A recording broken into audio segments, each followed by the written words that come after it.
ہے اور اسے اہمیت نہیں دیتا، اسے ہماری شفاعت نصیب نہیں ہوتی۔ نماز نہ پڑھنے والے سے بات ہی نہیں ہے، نماز پڑھتا ہے۔ میں 10 منٹ بعد پڑھ لیتا ہوں، میں قیلولہ کر لیتا ہوں، میں شام 4 بجے پڑھ لوں گا، میں یہ کام کر لوں، میں ایک 10 منٹ کی کال سن لوں، میں باہر سے بائک پہ چکر لگا کے آ جاؤں، میں پھر پڑھ لوں گا، نماز تو خیر پڑھ ہی لوں گا۔ جو اہمیت نہ دے، میرے معصوم فرما رہے ہیں، اسے ہماری شفاعت نصیب نہیں ہو سکتی۔ میرے سرکار رسالت صلی اللہ علیہ وآلہ وسلم اصحاب کے ساتھ مسجد نبوی میں داخل ہوئے، عجیب منظر دیکھا۔ ایک بندہ نماز پڑھا تھا، کبھی داڑھی کھجلائے، کبھی بدن پہ خارج کرے، کبھی لباس کو درست کرے، کچھ ایسی ایکٹیویٹیز چل رہی تھیں۔ میرے سرکار نے فرمایا اس کی نماز نماز ہی نہیں ہے، اگر اس کے اندر خدا کا خوف ہوتا تو اس کے اعضاء سے واضح ہو رہا ہوتا، یہ تو نماز ہی نہیں پڑھ رہا۔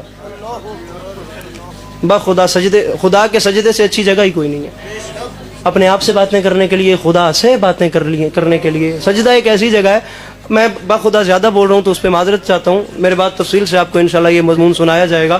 انہی سے میں نے یہ جملہ سنا تھا کہ واجب نماز تو واجب نماز ہوتی ہے، کربلا سے لے کے شام تک بن پلانے اونٹ کے اوپر بی بی زینب کی نماز شب بھی قضا نہیں ہے۔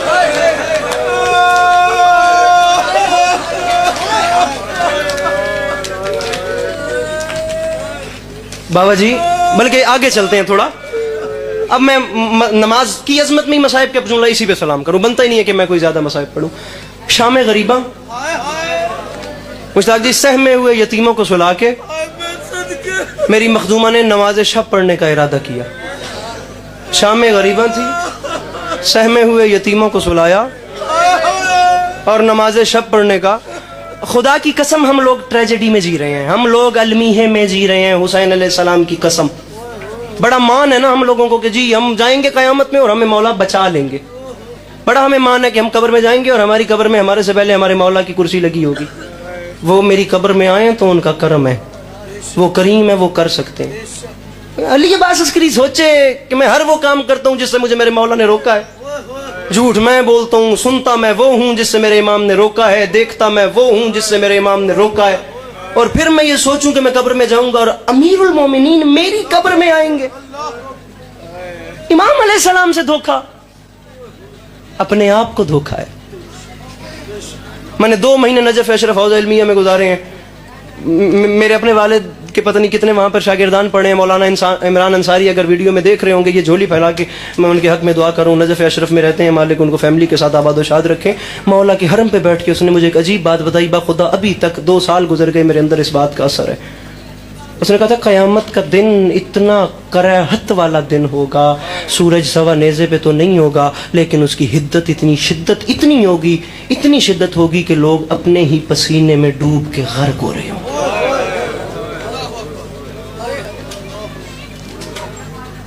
امتیں حجتوں سے کہیں گی بے شک ہمیں بھیجنا ہے تو جہنم میں بھیجیں، اللہ سے کہیں اب حساب شروع کروائے۔ یہاں کھڑے ہونے کا، میں 1 منٹ لے، یہاں کھڑے ہونے کا حوصلہ ہی نہیں ہے، اب حساب شروع کروائیں۔ عزت حسین کی قسم کسی نبی میں حوصلہ نہیں ہوگا کہ وہ خدا سے کلام کرے، خدا اپنے جلال میں ہوگا۔ خدا توفیق سماعت اس نعمت یہ چھین لے میرے سے اگر ان کانوں نے ایک عالم دین سے مولا علی علیہ السلام کی نگری میں بیٹھ کے یہ جملے نہ سنے۔ ہر نبی کے چہرے کا رخ ہوگا سرکار رسالت صلی اللہ علیہ وآلہ وسلم کی جانب۔ اور بخدا بابا جی یہاں تک سنا ہے کہ جناب رسالت میں بھی یہ حوصلہ نہیں ہوگا کہ وہ اللہ سے کلام کریں، اللہ اپنے جلال میں ہوگا، اس وقت میرے رسول اپنا سر سجدے میں رکھیں گے۔ جب سرکار سر سجدے میں رکھیں گے تو خدا کی جلالت پہ اس کی رحمت حاوی آ جائے گی۔ سننے کو ملتا ہے نا جی ساری دنیا دھوپ میں ہوگی اور ہم جو مومن ہیں ہم لواء الحمد کے سائے میں ہوں گے، اور وہ جو پرچم ہے وہ مولا علی کے ہاتھ میں ہوگا، اس کی ٹھنڈی چھاؤں میں ہم لوگ ہوں گے، اور ہم اس قطار میں ہوں گے، ہم ساقی کوثر کے ہاتھ سے کوثر پیئیں گے۔ غلط فہمی سے خوش فہمی زیادہ نقصان دہ ہوتی ہے۔ سارے مان اگر کر کے مولا پہ جا رہے ہو نا قیامت کے میدان میں تو کچھ مولا کی مان لو، بالفرض مثال دے رہا ہوں، اگر تم مانگو جا کے تمہاری قطار میں جب تمہاری باری آئے تم کہو مولا مجھے کوثر دیں، اور علی نے پوچھ لیا تو نے دنیا میں ہر وہ کام کیا ہے جس سے میں نے روکا تھا، تو کیا جواب دے گا؟ پہچانو اپنے آپ کو، مالک نا ضرورت نہیں ہے، معذرت کے ساتھ حق بنتا ہے ہمارا. وہ صاحبان ممبر کے آگے التماس ہے شاید کہ اتر جائے تیرے دل میں میری بات. میں خدا میں نے یہاں تک میں نے میرے اپنے والد محترم میں مولانا تو نہیں کہوں گا، در اہل بیت کے چھوٹے سے خادم میں نے یہاں تک سنا ہے حجت خدا معصوم تکبیرۃ الاحرام کرتے وقت ہاتھ لرز رہے ہوتے تھے کہ میں کس کی بارگاہ میں ہم کلام ہونے جا رہا ہوں. ہماری تو خیر وہ نماز ہی نہیں ہے نا. نماز شب پڑھنے کا ارادہ کیا علی کی شریف بیٹی نے. آخری جملہ نماز شب پڑھ یہی چھوڑ کے سلام کر کے جا رہا ہوں. نماز شب پڑھنے کا ارادہ کیا علی کی شریف بیٹی نے. تکبیرۃ الاحرام کے لیے ہاتھ اٹھائے. یہاں ہاتھ تھے کہ ہاتھ چھوڑ دیے. پتہ نہیں کیا خیال آیا، دونوں ہاتھ بلند کر کے آسمان کی طرف دیکھ کے رو کے فرمایا مالک میں اجڑ تو گئی ہوں لیکن اکبر کی ماں ہوں. بڑے حوصلے کے ساتھ گریہ ڈھیر ہو جانا ہے. میری بات مالک بے شک میں اجڑ گئی ہوں لیکن میں نے اکبر کو پالا ہے. میرے مالک بے شک میں اجڑ گئی ہوں، میں ہوں تو غازی کی بہن. میرے مالک میں نے زندگی میں کچھ مانگا نہیں ہے، میں نے کوئی سوال نہیں کیا. میری غربت کا واسطہ ہے، مجھے خالی نہ لوٹانا. میرے مالک میں تو اسے مانگتی ہی ہوں. میں نے اپنے بابا آخری آدھے منٹ سے پہلے میں ممبر چھوڑ رہا ہوں. میرے مالک میں مانگتی ہی ہوں. میں نے اپنے بابا علی سے سنا تھا جب کوئی نمازی نماز شب پڑھنے کا ارادہ کرتا ہے نا تو تیری ذات فرشتوں کو حکم دیتی ہے کہ یہ نمازی یہ پرائے وقت میں بستر کا سکون چھوڑ کے میری عبادت کر رہا ہے. عرشیوں کو تیرا حکم ہوتا ہے تم اس کی زیارت کرو، تم اس کے حصے میں تسبیح کرو، تقدیس کرو. یہ پرائے وقت میں میری عبادت کر رہا ہے، اس کی زیارت کرو. میرے اللہ میں تجھے اپنی غربت کا واسطہ دے کے کہتی ہوں آج کی رات عرشیوں کو حکم نہ دینا کیونکہ زینب کے سر پہ چادر نہیں ہے. اللہ اکبر اللہ اکبر. میرے مالک آج زینب کے سر پہ، مالک سلامت رکھے، مالک گھر شفا نصیب فرمائیں. آخری جملہ آج زینب کے سر پہ چادر نہیں ہے. ظاہراً میری مخدومہ دنیا میں تشریف لائیں، ظاہراً میری مخدومہ دنیا میں تشریف لائیں. خاتون جنت کے ہاتھوں پہ میری مخدومہ تھیں. میری بی بی خاتون جنت نے کوشش کی، بلایا، بات کی. ملکہ شام نے اپنی آنکھیں نہیں کھولی. حیران ہو گئی میری بیٹی آنکھیں نہیں کھولتی. دیر کوشش کرنے کے بعد جب آنکھیں نہیں کھولی تو خاتون جنت نے رونا شروع کر دیا. جب رونا شروع کیا تو مولا کائنات تشریف لائے. فرمایا فاطمہ آپ کیوں رو رہی ہیں؟ میری مخدومہ نے رو کے فرمایا یا علی دیکھیں یہ حسن اور حسین کے بعد مانگی ہوئی بیٹی ہے، یہ آنکھیں نہیں کھولتی، میں کیا کروں؟ خطیب ممبر سلونی کے ہاتھوں پہ آ گئی ملکہ شام. علی سے اچھا کلام کون کرے دنیا میں؟ علی نے فرمایا زینب آنکھیں کھولو. آنکھیں نہیں کھلی. مولا حسن کے ہاتھوں پہ آئی میری بہن آنکھیں کھولو. آنکھیں نہیں کھلی. یہ منظر چل رہا تھا یا اچانک گھر میں نواب کربلا داخل ہو گئے.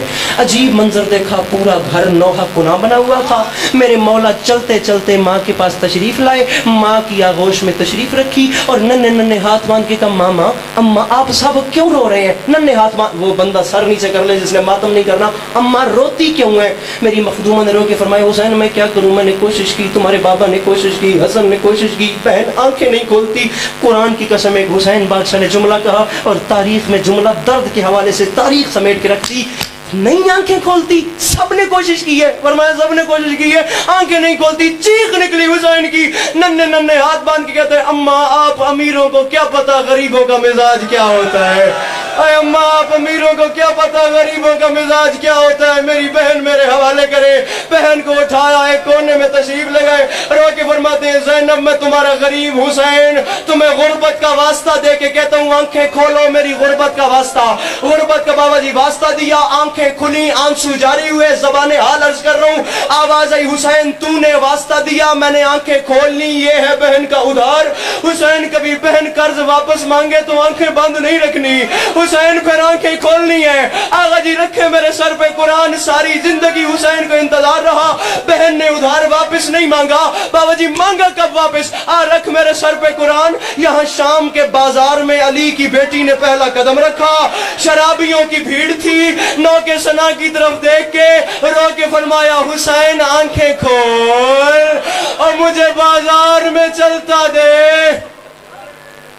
علی کی شریف بیٹی ہے، ہاتھ پہ گری ہے. شہنشاہ ذکر مصائب بحر المصائب جناب سردار وسیم عباس بلوچ صاحب جو کہ شبیہ ذوالجناب رحمت